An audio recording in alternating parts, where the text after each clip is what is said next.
Welcome all of you on YouTube channel English by Nikhil Tyagi. Students, आज का जो video है वो मैंने इंपॉर्टेंट फ्रेजेस को लेकर बनाया है। वो वीडियो बहुत इंपॉर्टेंट होने वाला है। आपका CGL, CGSL, MTS, railway, banking, NDA जितने भी कॉम्पिटिटिव एग्जाम्स हैं उन सब के लिए बहुत ही यूजफुल होने वाला है। तो वीडियो को लास्ट तक देखेंगे, चीजें क्लियर हो जाएंगी।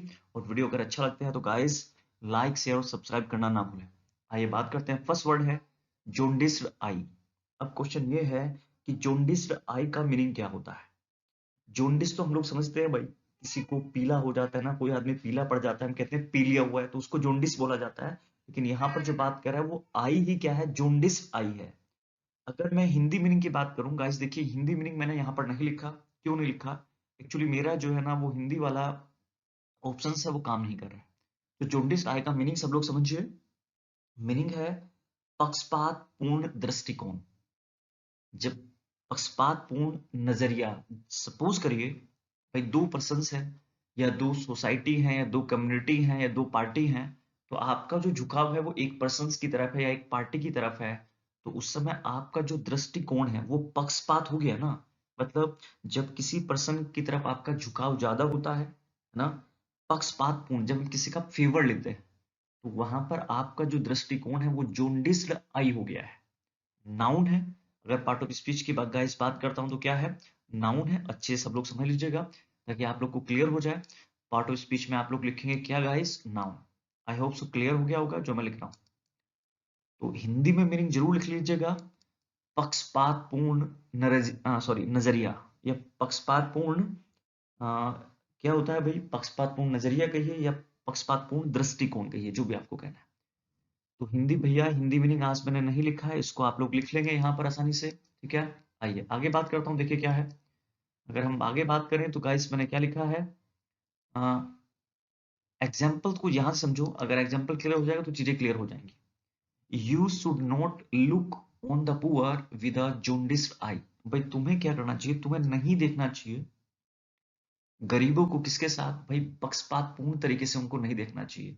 भाई जो गरीब है और अमीर है दोनों को एक ही दृष्टि से आपको देखना चाहिए, एक ही देखने का नजरिया आपका होना चाहिए।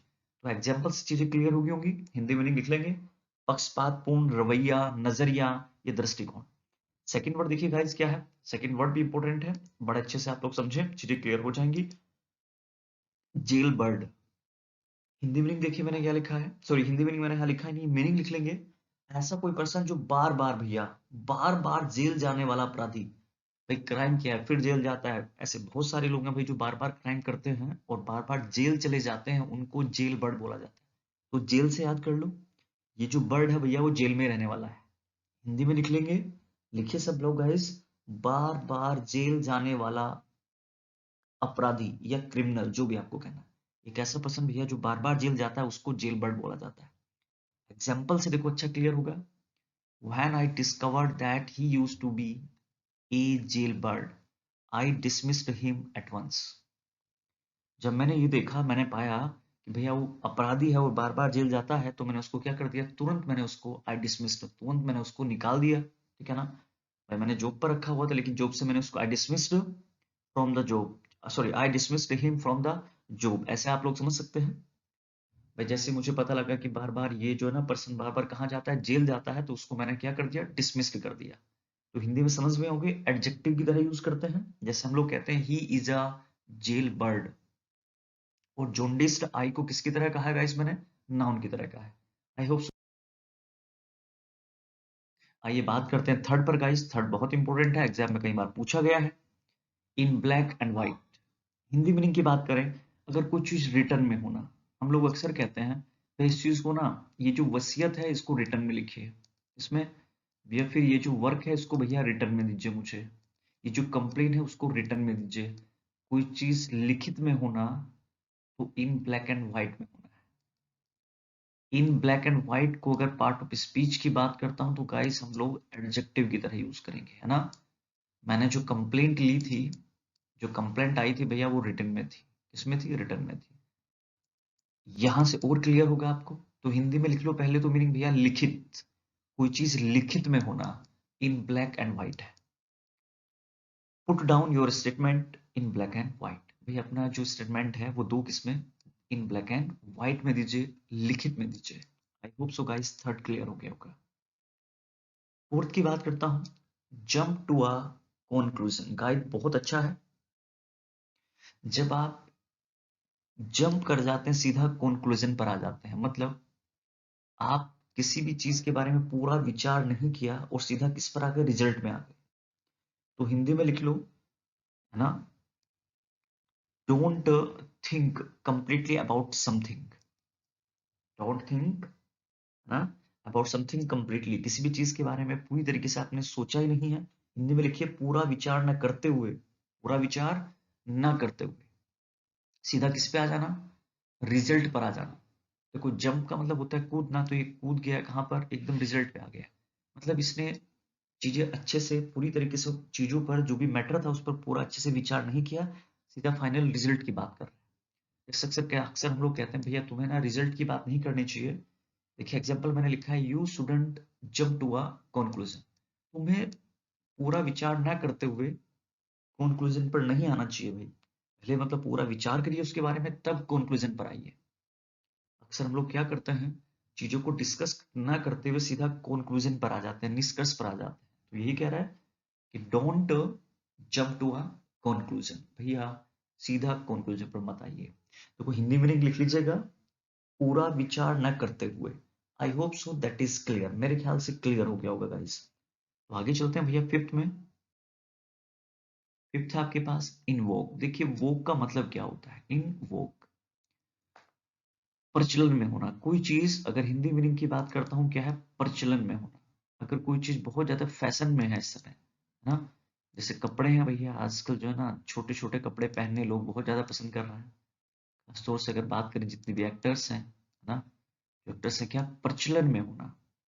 कोई भी चीज बहुत ज्यादा, जैसे आजकल बात करें भाई कैशलेस जो है, कैशलेस मनी बहुत ज्यादा प्रचलन में हो गई है। तो कोई चीज फैशन में होना, इन फैशन आप लोग लिख सकते हैं, हिंदी मीनिंग में लिख दिया प्रचलन में होना, तो वो इन वोग है। तो कोई यहां से एक चीज क्लियर हो जाएगा आप लोग को, ये अच्छा क्लियर होगा यहां से, shorts are very much in vogue nowadays. Shorts मतलब जो छोटे छोटे कपड़े हैं ना, जो छोटी छोटी ड्रेसेस हैं जैसे स्कर्ट्स हैं ना, वो क्या है, बहुत ज्यादा आजकल फैशन में है नवडेज आजकल। आई hope so that is clear. कोई चीज बहुत ज्यादा फैशन में होना, तो वोग वाली सिचुएशन में होना। आई hope so students fifth clear हो गया होगा। बहुत सारी चीजों को हम लोग लिख सकते हैं ना, कैशलेस भी भैया वोग में है। ओके, कैशलेस ट्रांजेक्शन जितनी है आजकल बहुत ज्यादा फैशन में आ गई है। आगे बात करते हैं, किथ एंड किन। किथ एंड किन का मतलब होता है भाई रिश्तेदार, रिलेटिव्स। क्या, रिलेटिव्स, भाई जिससे आपका भाई बंधु जा रहा है, तो उसके साथ हमारा जो रिलेशन है वो क्या है, किथ एंड किन है। तो रिलेटिव जो रिश्तेदार होते हैं उनको, उनसे जो रिलेशन है वो किथ एंड किन कहा जाता है। देखिए मैंने कहा डोंट क्वेरल विद हर, उसके साथ मत लड़ो, सी इज योर ओन, वो खुद की तुम्हारी अपनी रिश्तेदार है। She is your own kith and kin. तो किथ एंड किन का मतलब समझ गए हम, किथ एंड किन भैया रिलेटिव्स। अगर आपका कोई भी रिश्तेदार है तो हम कह सकते हैं he is my own, he is my own, ठीक है ना, किथ एंड किन, वो मेरा खुद का रिश्तेदार है। आई होप सो गाइस 6 का 6 क्लियर हो गए होंगे। अब बात करते हैं वीडियो के क्वेश्चन के आंसर की। लास्ट वीडियो में मैंने आप लोगों से क्वेश्चन पूछा था कि हाई एंड लो का मीनिंग आपको समझाना था। सॉरी गाइस, इसका मीनिंग, हाई एंड लो का मीनिंग आप लोग को समझाना था। और मैंने लास्ट वीडियो में बताया था हाई एंड लो का मतलब होता है एवरीवेयर, हर जगह, है ना। अक्सर हम कहते हैं भैया ये जो चीज है वो हर जगह पाई जाती है, तो हम कहेंगे ठीक है, this is high and low. कोई चीज हर जगह पाया जाना, यहाँ भी है वहां भी है, तो मतलब है एवरीवेयर, हाई एंड लो। एक एडवर्ब की तरह हम इसको यूज करते हैं।